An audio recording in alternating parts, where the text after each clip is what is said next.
اب میں تھوڑی سی انجینئرنگ کرتا ہوں کہ انسان کو اپنے چچا سے زیادہ محبت ہوتی ہے اپنی اولاد سے. مطلب اس میں تو کوئی دوسری رائے نہیں ہے. جن جن کے بچے ہیں, میرے بھی اپنے بچے ہیں, آپ میں سے اکثر لوگ شادی شدہ بیٹھے ہیں, آپ خود انالیسس کر لیں, بلکہ اولاد تو بعض کا انسان کو ماں باپ سے آگے ہو جاتی ہے. تو جن لوگوں نے حضرت حمزہ کے ساتھ ظلم کیا اور ان کو قتل کیا, ان کا ایمان قبول نہیں کیا گیا. تو جن لوگوں نے حضرت حسین ابن علی کے ساتھ ظلم کیا, یا حضرت علی ابن ابی طالب کو تکلیفیں دی ہیں جو حضور کے بچوں کی جگہ تھے, ان کے بارے میں آپ ایکسپیکٹ کر سکتے ہیں کہ نبی اسلام کے دل میں ان کے بارے میں کوئی محبت کے جذبات ہو؟ تاکہ آپ دیکھیں مسند احمد میں تباکر سے وہ حدیث نقل ہوئی ہے کہ ابن عباس کہتے ہیں کہ ایک دوپہر کے وقت میں نے خواب دیکھا اور میں گھبرا کے اٹھ گیا اس خواب کی وجہ سے. میں نے دیکھا کہ نبی اسلام جو ہے وہ پرانگدہ حالت ہے, بال بکھرے ہوئے ہیں, جسم پہ گرد پڑی ہوئی ہے, ہاتھ میں خون کی ایک شیشی ہے. اور میں نے کہا یا رسول اللہ میرے ماں باپ قربان, آپ کی کیا حالت ہے؟ تو فرمایا کہ یہ حسین اور اس کے ساتھیوں کا خون ہے جو صبح سے میں کربلا میں سے لیٹ رہا ہوں.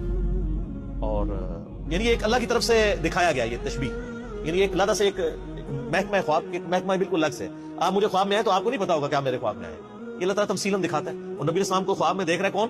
صحابی. تو وہ تو کنفرم ہے, بخاری مسلم حدیث ہے, جس نے مجھے خواب میں دیکھا میری شکل میں شیطان نہیں آ سکتا. اور وہ شکل صحابی کو تو پتا تھی, اور صحابی بھی عام نہیں, عبداللہ ابن عباس کہتے میں گھبرا کے اٹھا, میں نے وقت اور تاریخ نوٹ کر لی اور دن بھی. کئی ہفتوں بعد پتا چلا کہ اسی دن 10 محرم 61 ہجری میں حضرت حسین ابن علی کو شہید کیا. تو حسین ابن علی کی وفات کے اوپر یہ ابن عباس کو خواب میں آنا, حضور صلی اللہ علیہ وسلم نے انڈیکیٹر دے دیا نا.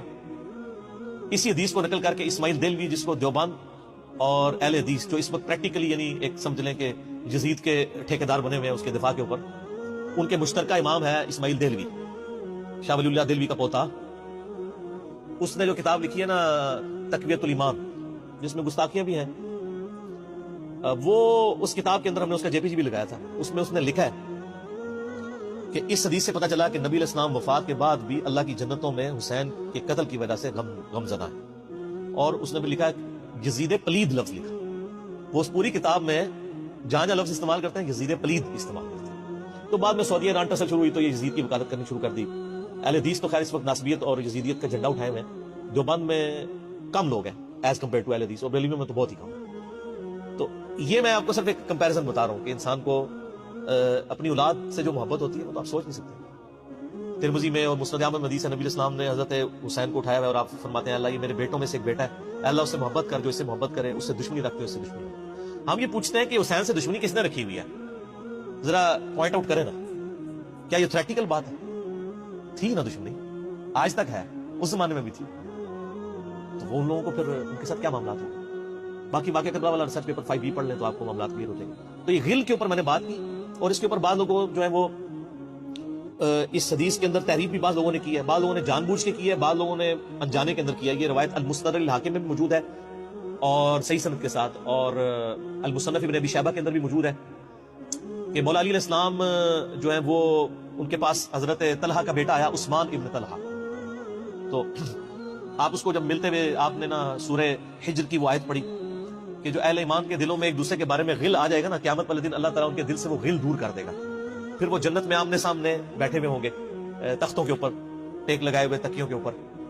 تو انہوں نے کہا کہ میں اللہ سے امید کرتا ہوں کہ یہ آیت میرے, طلحہ اور زبیر اور عثمان ابن عفان, ان 3 بندے اور چوتھا میں, یہ آیت ہمارے بارے میں ہے کہ اللہ تعالیٰ ہمارے دلوں میں جو ایک دوسرے کے لیے میل آ گیا قیامت والے دن وہ دور کر دے گا اور ہم ایک دوسرے سے راضی ہو جائیں گے. ظاہر ہے مطلب وہ تکلیفیں تو پہنچی تھی نا حضرت علی کو, مطلب کئی لوگوں سے تکلیف پہنچی. بل آپ نے ان کو ایک کلین چٹ دے دی کہ میں اللہ سے امید کرتا ہوں کہ ان لوگوں کے بارے میں یہ آیات ہے کہ اللہ تعالیٰ ہمارے دلوں میں ایک دوسرے کی نفرت ختم کر دے گا, جو اگر دنیاوی وجہ سے, دنیاوی طور پر کسی دینی وجہ سے آئی. تو یہ غل کا لفظ وہاں پہ بھی استعمال ہوا. اب ڈاکٹر اسرار صاحب رحمہ اللہ تعالیٰ, کیونکہ ان کی حدیث کی فیلڈ نہیں تھی, انہوں نے یہ جب سورہ ہجر کی آیات آئی, اس میں میرا مسئلہ نمبر 116C بھی ریکارڈڈ موجود ہے, انہوں نے نا اس میں حضرت معاویہ کا نام بھی لے دیا کہ میں اللہ سے امید کرتا ہوں یہ میرے اور معاویہ کے بارے میں ہوگا. نہ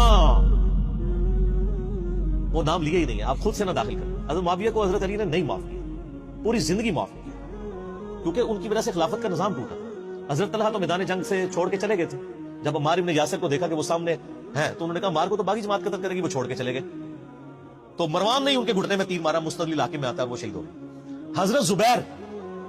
حضرت زبیر وہ صحابی ہیں یعنی جو نبی علیہ السلام کے بہادر ترین اصحاب میں سے, 12 بندے غزوہ احد میں حضور کے ساتھ رہ گئے تھے 700 میں سے غزوہ احد کے اندر. ان میں سے ایک حضرت زبیر بھی تھے، اور یہ تلوار کمال کی چلاتے تھے، اکیلے میدان جنگ میں آگے چلے جاتے تھے۔ بخاری میں آتا ہے کہ ان کا بیٹا عبداللہ ابن زبیر کہتا ہے کہ میرے باپ کے دو شانوں کے درمیان اتنا بڑا زخم تھا جو ہیل اپ ہو گیا تھا، لیکن پھر بھی گھڑا بڑا ہوا تھا، میں پورا ہاتھ اس میں داخل کر لیتا تھا، اور وہ زخم ان کو احد کے موقع پہ لگا تھا۔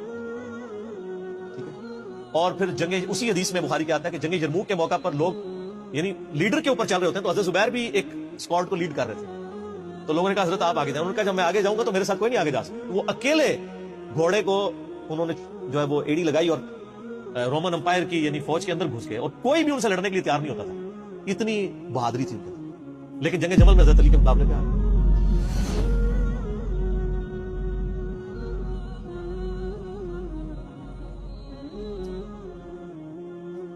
اس تکلیف کا کوئی اندازہ نہیں کر سکتا۔ حضرت حسن بن علی نے بتایا مولا علی سے کہ بھئی حضرت زبیر آئے ہیں،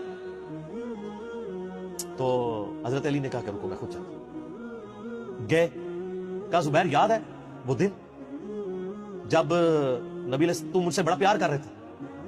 پھوپھی ذات تھے نا، نبی علیہ السلام کی پھوپھی کے بیٹے ہیں حضرت زبیر بن عوام رضی اللہ تعالی۔ تو حضور نے تم سے ایک بات کہی تھی کہ تم علی سے اتنی محبت کرتے ہو، ایک دن آئے گا کہ تم تلوار لے کے علی کے خلاف کھڑے ہو گے۔ تو تم نے کیا کہا تھا؟ یا رسول اللہ میں علی کے خلاف کھڑا ہوں گا؟ فرمایا ہاں، تم اس وقت ظالم ہو گئے۔ تو حضرت زبیر جو ہے وہ ان پہ غشی طاری ہو گئی، گھوڑے کو یعنی وہ حضرت علی کا اپنے سامنا نہیں کر سکے، میدان جنگ سے واپس چلے گئے۔ تو بعد میں حضرت علی کے فوجیوں میں سے ایک بندے نے جا کے پیچھے ان کو دھوکے سے قتل کر کے تھا، تو حضرت علی نے کہا کہ زبیر کے قاتل کو میں دوزخ کی بشارت دیتا ہوں، کیونکہ زبیر جنتی تھا۔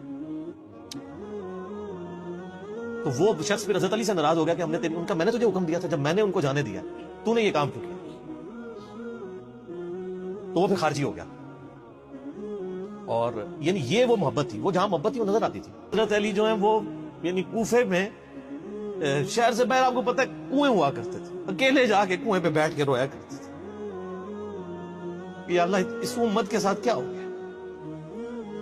کوشش کرتے رہے، اینڈ رزلٹ یہ ہے کہ وہ خلافت کا نظام۔ اسی لیے مصنف ابن ابی شیبہ میں آتا ہے کہ آپ نے فجر اور عشاء کی نمازوں میں قنوت نازلہ پڑھی، اللہم علیک بمعاویہ و اشعائہ، اے اللہ معاویہ اس کے شیعہ کو برباد کر، علی اور اس کے عمر بن عاص اور اس کے شیعہ کو، ابا سلمی اور اس کے شیعہ کو، قیس اور اس کے شیعہ کو برباد کر۔ باقی احادیث میں آپ علیہ السلام نے جو بشارت کر دی تھی، سنن سعید کبریٰ کے اندر حدیث موجود ہے، حاکم کے اندر، کہ نبی علیہ السلام نے حضرت علی سے ایک دن فرمایا تھا، اے علی اگلی امتوں میں سب سے بڑا بدبخت وہ تھا جس نے قوم عاد کی اونٹنی کو قتل کیا اور اس کے بعد عذاب آ گیا، میری امت کا سب سے بڑا بدبخت وہ ہوگا جو تیرے سر کے خون سے تیری داڑھی کو رنگ دے، اور وہی ہوا ہے۔ اور اس کے بعد پھر دیکھیں امت ایک جگہ جمع نہیں ہوئی ہے، حضرت علی ایک آخری کوشش تھی، اور جن لوگوں نے اس وقت ساتھ نہیں دیا پھر ان کو دنیا میں اس کا خمیازہ بھگتنا پڑا ہے۔ عبداللہ بن عمر نے بیعت نہیں نہ کی تو صحیح بخاری اٹھا کے دیکھیں، عبداللہ بن عمر کو آل امیہ نہیں قتل کروایا، حجاج بن یوسف نے زہر آلود نیزہ مروا دیا۔ اور حاکم کے اندر مجموع الزوائد کے اندر موجود ہے، حضرت عبداللہ بن عمر آخری عمر میں کہا کرتے تھے کاش میں اس وقت علی کا ساتھ دیتا اور یہ خلافت کا نظام تو بچ جاتا، کیونکہ کئی لوگ بیچ میں نیوٹرل ہو گئے تھے جو پھر ساتھ نہیں دیا، تو اس کی وجہ سے پھر حضرت علی کے چونکہ اب پاس اتنی مین پاور نہیں تھی کہ اس سسٹم کو سنبھال سکتے، بعد پھر وہ شہید ہو گئے اور پھر